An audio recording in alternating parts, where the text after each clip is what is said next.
Seperti berlian berserak di Khatulistiwa, 17.000 pulau terhampar luas di seluruh Indonesia. Lebih dari 700 bahasa, 300 suku, beragam budaya dan agama tak mampu menghalangi kita menjadi bangsa yang satu, bangsa Indonesia. Pekerjaan besar memang untuk bisa melihat Indonesia dari mata yang sama, dengan sudut pandang yang berbeda. Tapi ini Indonesia, tanah kaya yang masyhur akan perbedaan dan keramahannya. Tanah lahirnya masyarakat yang terbuka dan memiliki daya juang yang tinggi.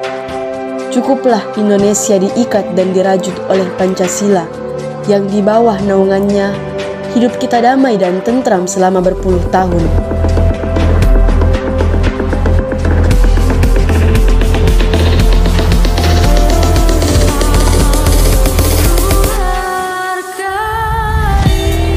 Perbedaan adalah karunia dari Yang Maha Kuasa, dan persatuan merupakan tujuan kita sebagai bangsa Indonesia.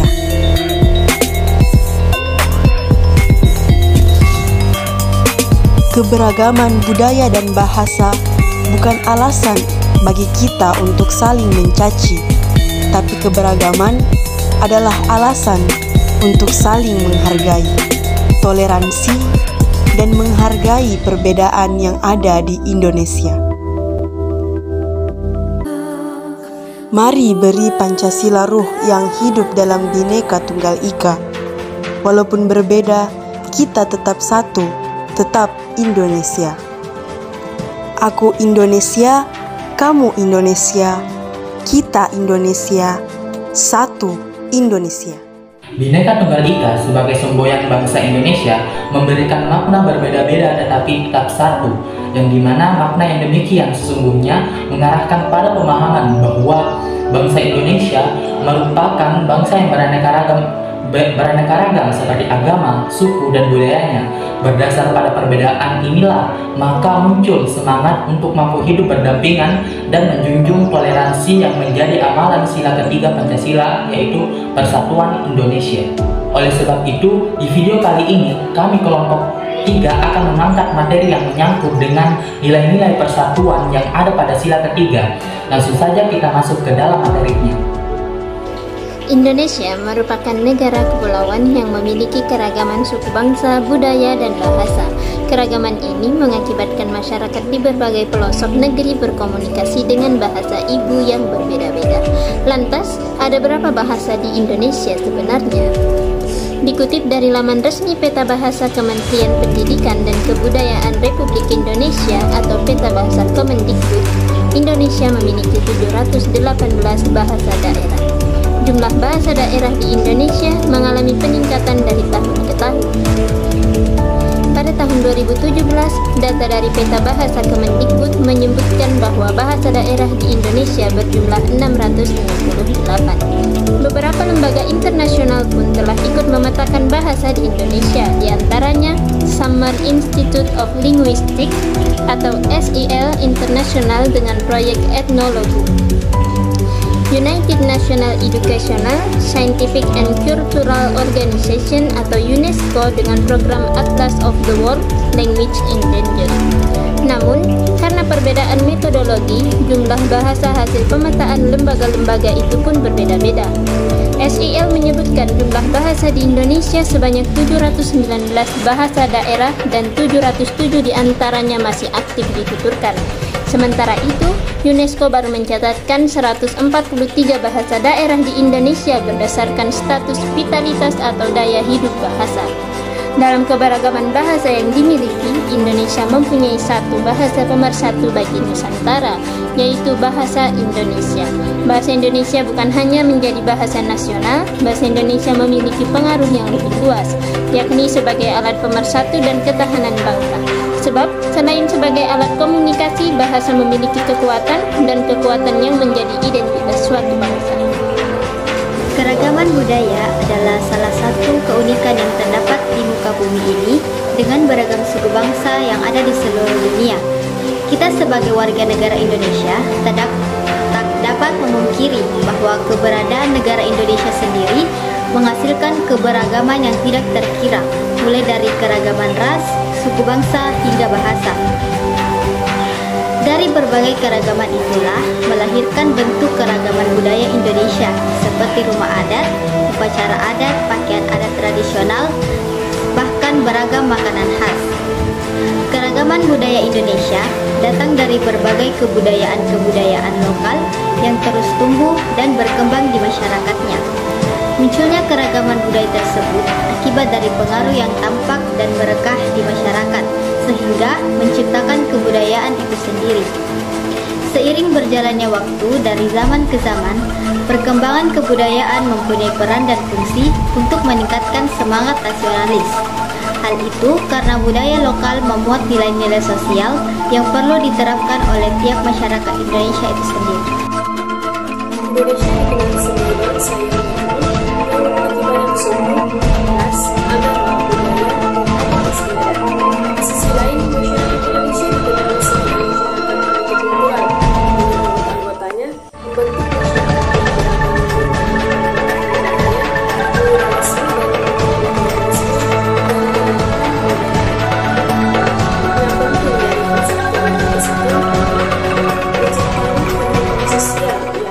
dan tentram, memperkuat rasa kekeluargaan dan hubungan silaturahmi, hilangnya konflik antar masyarakat, dan lain sebagainya. Oleh karena itu, tentunya akan berdampak buruk jika pada diri kita sendiri tidak adanya rasa persatuan dan kesatuan ini.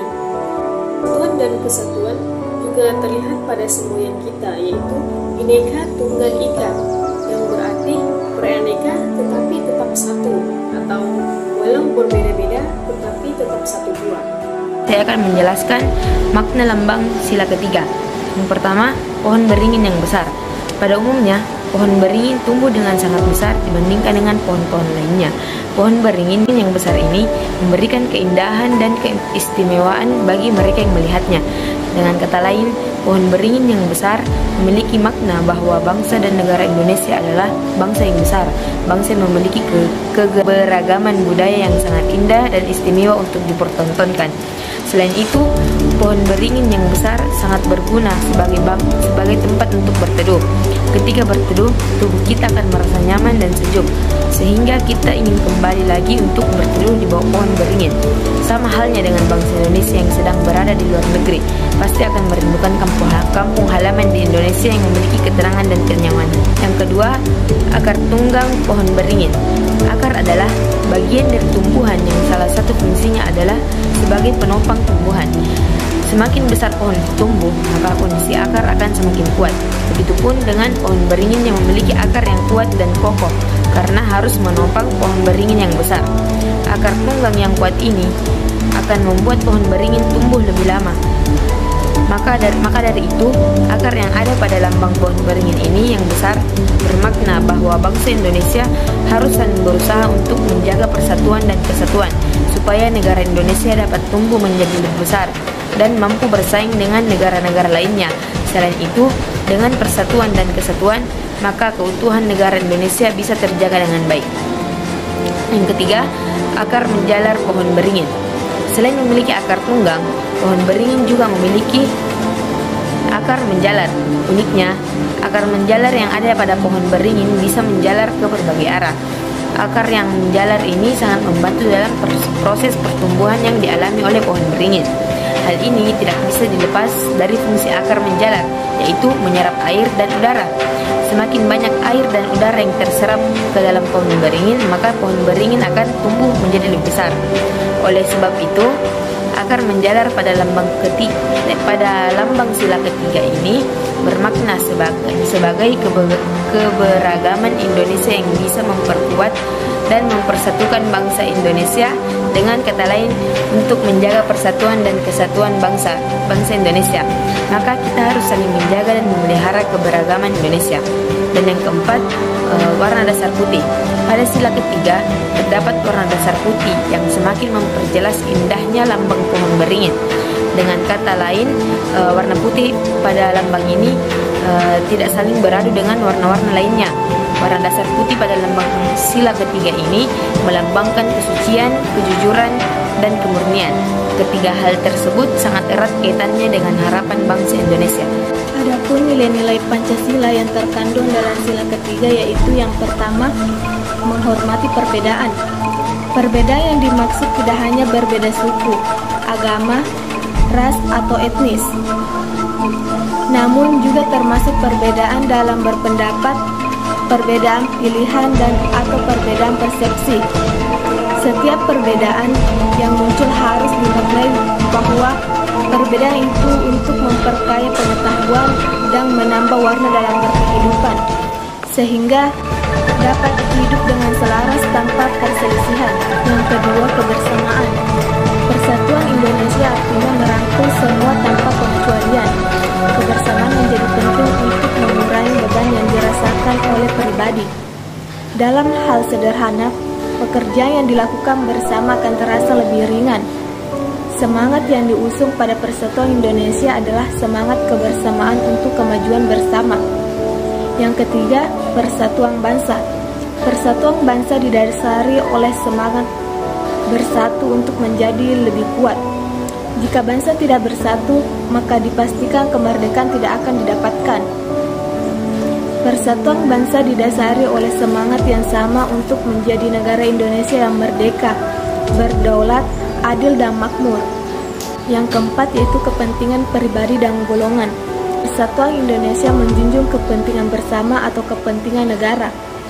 Kepentingan bersama yang dimaksud adalah kepentingan yang dapat memberikan manfaat kepada halayak umum atau seluruh warga negara.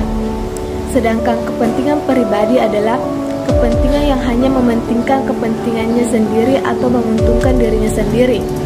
Kepentingan pribadi tidak boleh dicampur adukan dengan kepentingan bersama. Membahas sila ketiga sebagai pemersatu bangsa. Sebelumnya, Pancasila sendiri adalah sebagai alat pemersatu bangsa. Sebab Pancasila itu adalah dasar yang menjadi pedoman bagi masyarakat. Nilai-nilai yang ada di dalam Pancasila adalah nilai yang mendasar untuk dijadikan pedoman peraturan dan dasar dari norma-norma hukum yang berlaku. Demikian juga dalam pandangan hidup. Pancasila menjadi alat pemersatu bangsa karena dalam setiap sila sudah mengatur manusia di Indonesia secara umum, tidak membeda-bedakan antara agama, suku, dan Pancasila merupakan satu kesatuan yang bulat dan saling memiliki keterkaitan antar sila. Selanjutnya, mengenai sila ketiga. Sila ketiga mengandung nilai persatuan bangsa. Sila ketiga menegaskan bahwa nilai sila ketiga mengandung makna pengakuan atas Bhinneka Tunggal Ika yang melekat pada unsur bangsa hingga pada unsur bangsa Indonesia seperti suku, agama, bangsa, hingga adat istiadat. Nilai persatuan bangsa dalam sila ketiga Pancasila juga bermakna pengakuan terhadap persatuan bangsa wilayah Indonesia, wajib membela dan menjunjung persatuan dan patriotisme, serta cinta dan bangga akan bangsa Indonesia. Dengan demikian, kesadaran dalam diri yang tertanam dari makna sila ketiga bahwa kita sesama manusia tanpa membeda-bedakan antara agama, suku, dan ras. Kita semua satu negara, satu kebangsaan Indonesia Bhinneka Tunggal Ika. Implementasi Pancasila ketiga yang dimana mempunyai acuan yang terdapat pada butir-butir Pancasila, yang dimana butir-butir tersebut yaitu yang pertama, mampu menempatkan persatuan, kesatuan, serta kepentingan dan keselamatan bangsa dari negara sebagai kepentingan bersama di atas kepentingan pribadi dan golongan.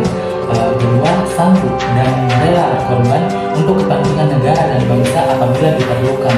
Ketiga, mengembangkan rasa cinta kepada tanah air dan bangsa. Keempat, mengembangkan rasa kebanggaan, berkebangsaan, dan bertanah air di Indonesia. Kelima, memelihara ketertiban dunia yang berdasarkan kemerdekaan, kedamaian, abadi, dan keadilan sosial. Keenam, mengembangkan persatuan Indonesia atas dasar Bhinneka Tunggal Ika. Adapun banyak hal dalam kehidupan sehari-hari yang dapat dilakukan untuk mengimplementasikan nilai-nilai Pancasila tersebut. Implementasi persatuan Indonesia sedapat mungkin dilakukan sejak dini dan di semua bagian masyarakat atau lembaga. Pengajaran terhadap anak menjadi salah satu awal untuk dapat menumbuhkan jiwa Pancasila.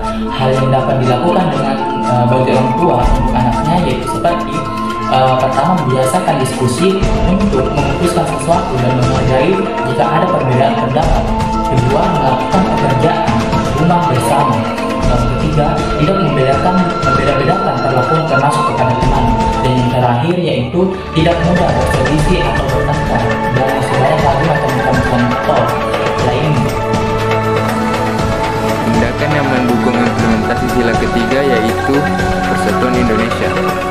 Tentu saja, penggunaan bahasa Indonesia adalah salah satu bentuk dari implementasi Persatuan Indonesia. Selain itu, tindakan-tindakan yang dapat mendukung implementasi Persatuan Indonesia pada saat ini adalah menggunakan media sosial secara bijak. Jadi di sini kita harus meneliti berita yang ada di medsos terlebih dahulu sebelum diupload ulang atau disebarkan dan lain sebagainya, agar tidak terjadi kesalahpahaman yang mencelakakan orang. Adapun contoh tindakan-tindakan yang dalam bermasyarakat adalah yang pertama, tidak memaksakan pendapat. Yang kedua, tidak membedakan perlakuan terhadap orang-orang lain karena alasan tertentu. Yang ketiga, ikut andil jikalau ada diadakan kerja bakti. Wujud penerapan sila ketiga Pancasila. Sila ketiga Pancasila yang berbunyi Persatuan Indonesia secara sederhana dapat diartikan sebagai bersatunya keanekaragaman di Indonesia. Namun, secara luas, konsep persatuan ini memiliki makna yang mendalam. Wujud penerapan sila ketiga mengandung pengertian bersatunya bermacam corak dan beraneka ragam menjadi satu kekuatan. Persatuan Indonesia mencakup persatuan dalam arti ideologis, politik, ekonomi, sosial, budaya, juga keamanan.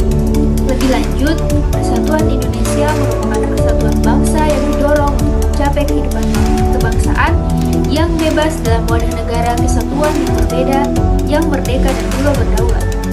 Sila ketiga Pancasila kerap ditanyakan perwujudannya. Pasalnya, persatuan Indonesia merupakan suatu pembahasan yang sangat luas.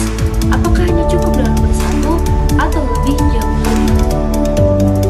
Diterangkan Hanafi dalam jurnal Ilmiah Pendidikan Pancasila dan juga Kewarganegaraan. Sila ketiga ini lahir di konsepsi Bung Karno yang dinamakan kebangsaan Indonesia atau nasionalisme. Awal perumusan sila ketiga ini ditujukan sebagai pengimbang paham internasionalisme. Kayla dalam filsafat Pancasila menerangkan bahwa sila ketiga Pancasila, yakni persatuan Indonesia, dapat ditemukan dalam berbagai peraturan perundang-undangan, lambang, dan juga konsep wawasan.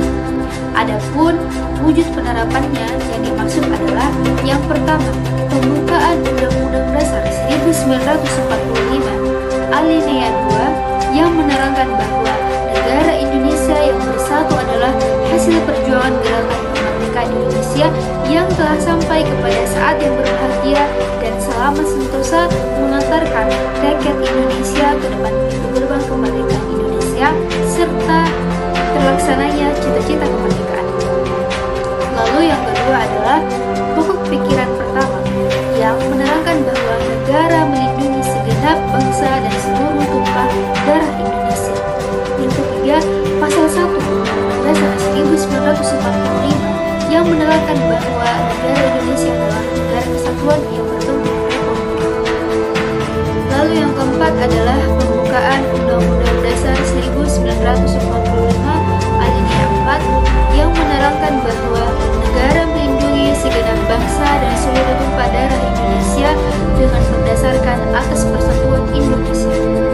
Yang kelima, pasal 26 ayat 1 Undang-Undang Dasar 1945 yang menerangkan bahwa warga negara ialah orang-orang Indonesia asli dan orang-orang asing yang disahkan dengan undang-undang sebagai warga negara Indonesia. Lalu yang terakhir adalah lambang persatuan dan kesatuan bangsa adalah Bhinneka Tunggal Ika. Keberagaman adalah kunci persatuan kita Indonesia. Keberagaman adalah anugerah dari Tuhan Yesus. Keberagaman adalah fitrah dari Sang Maha Kuasa untuk Indonesia. Jaga keberagaman untuk Indonesia. suku, ras, agama kita berbeda, namun kita disatukan oleh bangsa Indonesia. Keberagaman tidak boleh membuat kita lemah, karena keberagaman merupakan kekuatan bagi kita. Berbeda agama, bahasa, dan budaya, tetapi kita tetap satu Pancasila, satu Indonesia. Keberagaman Indonesia bukan alasan untuk terpecah belah. Kita tetap satu, Bhinneka Tunggal Ika. Indonesia lahir dari keberagaman. Merawat keberagaman, menjaga Indonesia.